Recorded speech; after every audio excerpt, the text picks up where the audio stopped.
From the bark to the heart.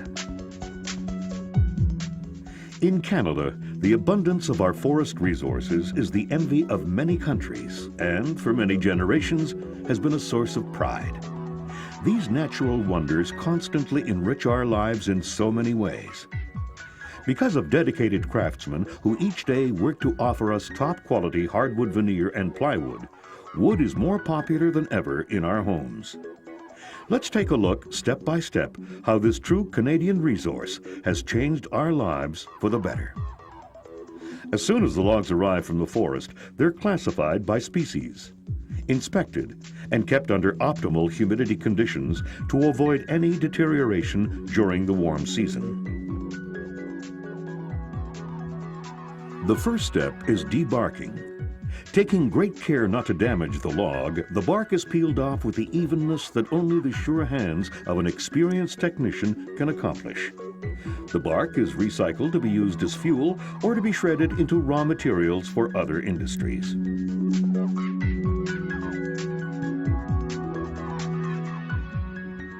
The key to the operation, how and where a log should be cut, depends on the slicing method used to produce the veneer. Modern sawing methods allow us to place the log in the best position to obtain the highest quality without loss and, above all, without damaging the wood. Each log already identified or registered has its own barcode. This enables the different parts of the log to be easily identified at any time.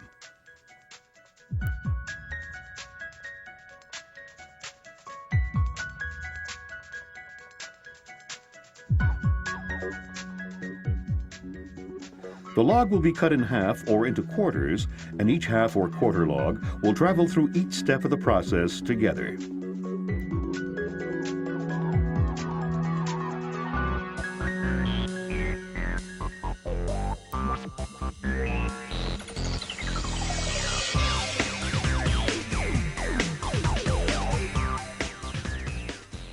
The next crucial step in the manufacture of quality veneer involves soaking the logs. To soften the fibers, which is necessary for uniform slicing, the cut logs are put into baths or steamers and completely submerged at temperatures ranging from 80 to 100 degrees Celsius for a period lasting anywhere from 12 to 72 hours.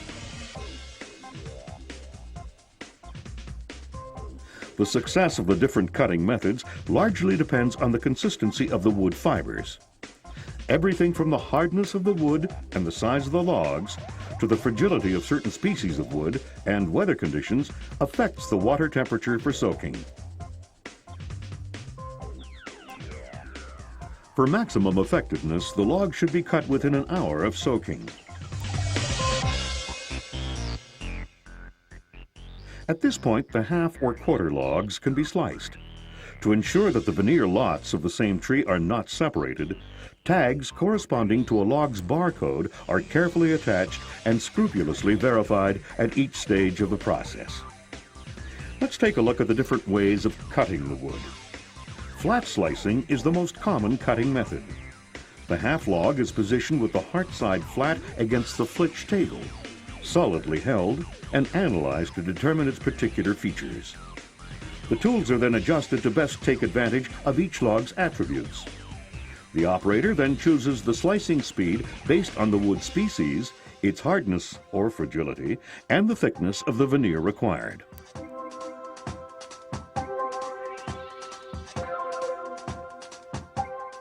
Slicing is done parallel to a line through its center.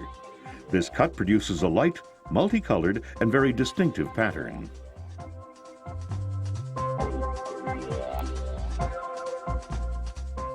The slices obtained by this method are always uniform. The blades ensure a clean cut without damaging the wood, no matter what thickness is chosen.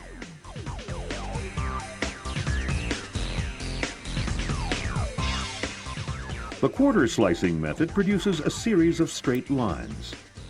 The quarter log is mounted on the flitch table so that the log's growth rings hit the blade at right angles.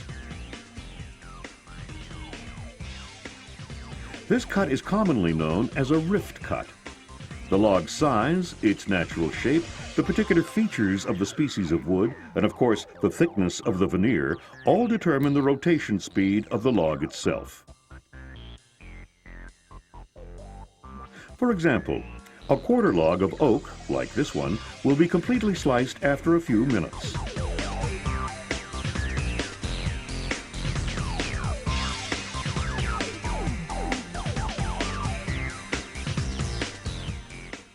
The cut is done at a slight angle from the position of the quarter log. This method results in a comb or rift grain effect in the different species of oak.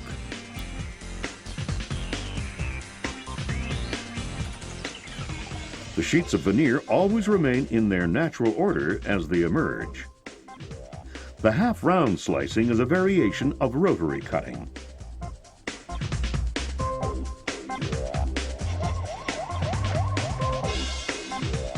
The grain effects produced by this cut have the characteristics of both the rotary and flat-cut veneer.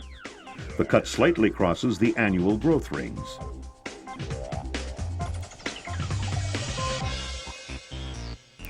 Here again, veneer sheets are maintained in order as they emerge so that all parts of the original log are kept together.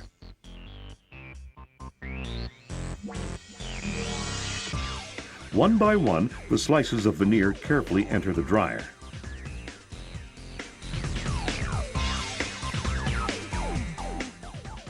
They will dry evenly within a few minutes.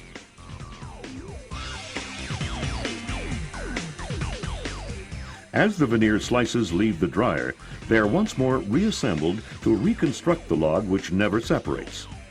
The identification tags are subject to several verifications. The last step involves examining and classifying the veneer. An expert carefully inspects each log to make sure customers receive quality veneer that meets strict standards.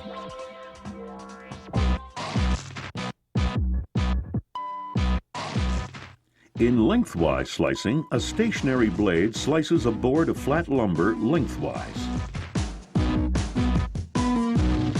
Before slicing, the boards are put in a steaming room where the hot steam will soften the wood to make slicing easier. The time spent in the steaming room depends on the species of wood. Typically, steaming will take from 6 to 48 hours.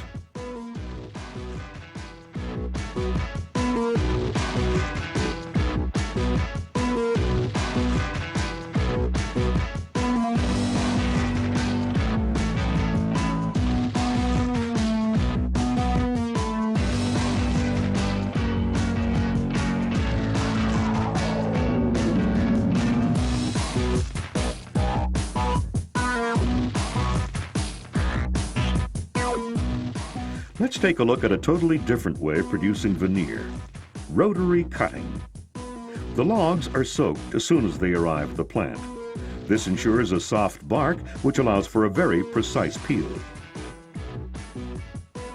The log first goes through a metal detector because a single nail remaining in the wood could ruin a cutter blade worth thousands of dollars.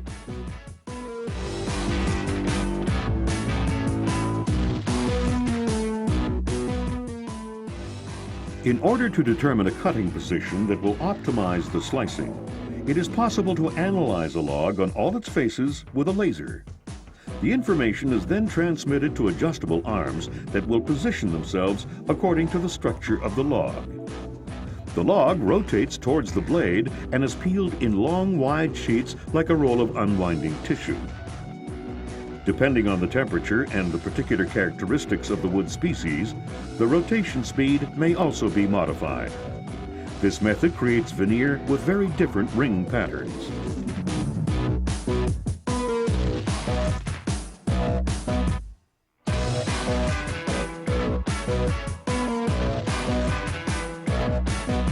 The large rolls of veneer obtained from 4 or 5 logs proceed toward the cutter before entering the dryer.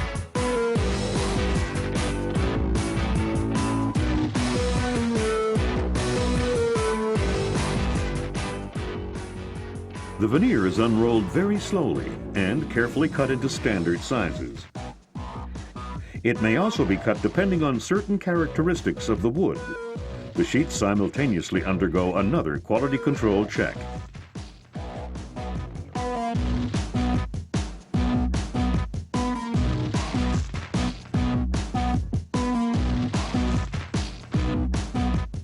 On this machine, a protective tape is added to the edges of the veneer sheets to prevent tearing, as sheets are handled further down the line. Then, an inspector grades the veneer sheets according to industry standards.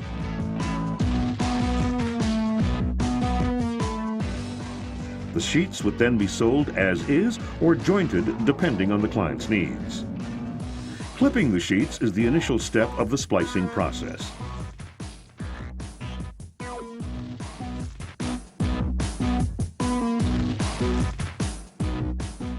They are cut with a guillotine to obtain sheets that are even in length.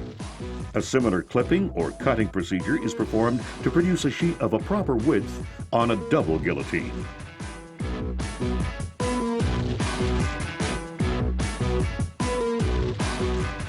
Of course, the quality of the veneer panels depends on the precision and angle of the cut. For example, using state-of-the-art technologies such as infrared rays lets us determine the width with absolute precision. The sides are also cut using a double knife guillotine.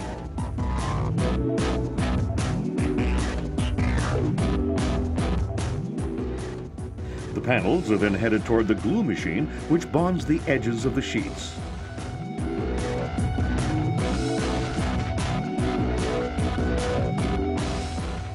After passing inspection, the sheets are now ready for assembly.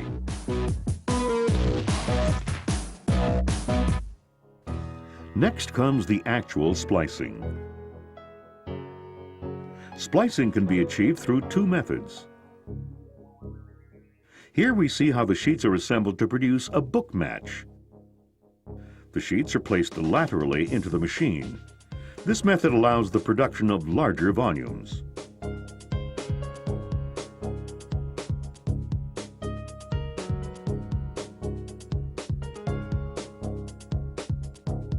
Here we see another way of splicing. The lengthwise jointing machine performs vertical jointing only. This machine produces balanced match material, which means that the coupons of a face will all have the same width.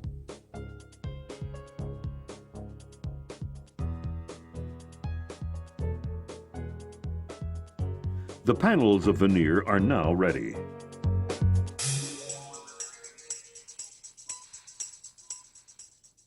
A wide range of matchings are available. Here are a few. A whole piece panel is a single sheet of rotary cut veneer. For a book match, every other component is turned as if it were the pages of a book. In a slip match, the adjacent sheets of veneer are placed side by side without being turned. Here, one out of two components is rotated at a 180-degree angle and is spliced with the second remaining as is. What we call a pleasing match is where the components are matched based on the similarity of their colors rather than their grain characteristics. Random match is where the components are assembled without matching the wood grains. Special patterns can be made such as diamond points, herringbone, or V-match. We can also create a reverse diamond point where the design goes outward. Also, to obtain this effect, the components are arranged in a 45-degree angle following the wood grains. To obtain an 8-piece sunburst match, 4 out of 8 points are turned to create a continuous pattern. This effect allows the appearance of solid wood by interchanging the sheets, often at a specific customer's request. Finally, to create a rustic effect, the sheets are interchanged in order to emphasize the various natural characteristics of the wood species. Let's watch how our veneer is applied to panels. The panel goes through a glue spreader which uniformly applies adhesive to both sides. Whether using particle board or plywood, the bonding is done in the same way. After that, the sheets of veneer are placed on top.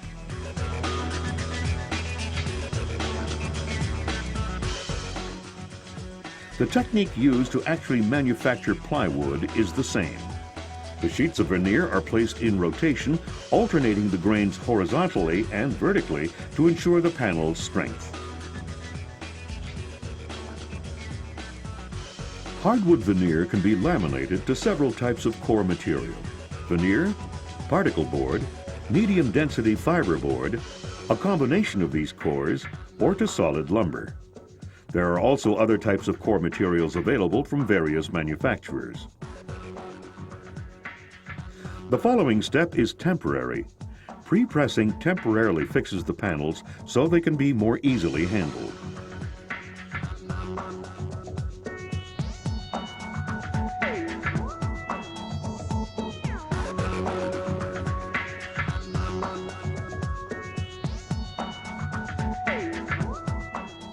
The panels are then pressed. Heat and heavy pressure are closely monitored to ensure that all pieces are permanently fixed.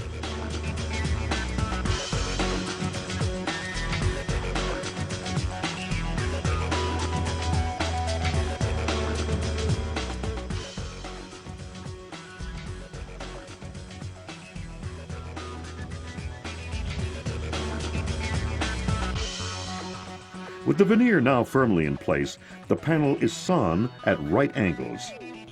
However, before the panel is cut along its length and width, the panel's measurements are first checked and the cutting angle then properly adjusted.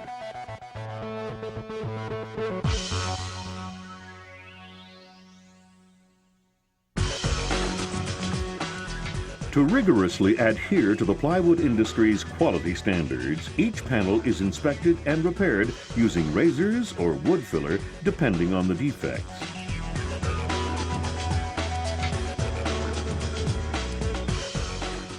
Finally, for a perfectly smooth and even finish, each panel is sanded on both sides before leaving the plant.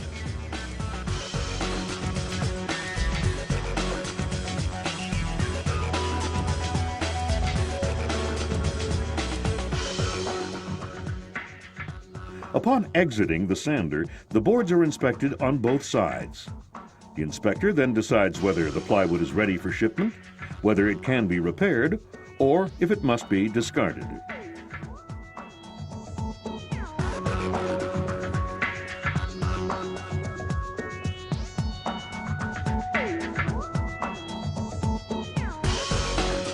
There are almost no limits when it comes to veneer. Maple, oak, birch and alder, cherry and ash. Whatever wood is chosen, veneers help to improve the work of many craftsmen in countless other industries, both here and abroad. In fact, Canadian hardwood veneers and plywoods are now more and more sought after. Exports of these products are now playing a vital role in the strategic development of companies within our industry. Only by taking great care of our natural wealth of forest resources and by depending on a highly skilled and continuously trained workforce in the hardwood, plywood, and veneer industry can a solid foundation be laid for an even brighter tomorrow.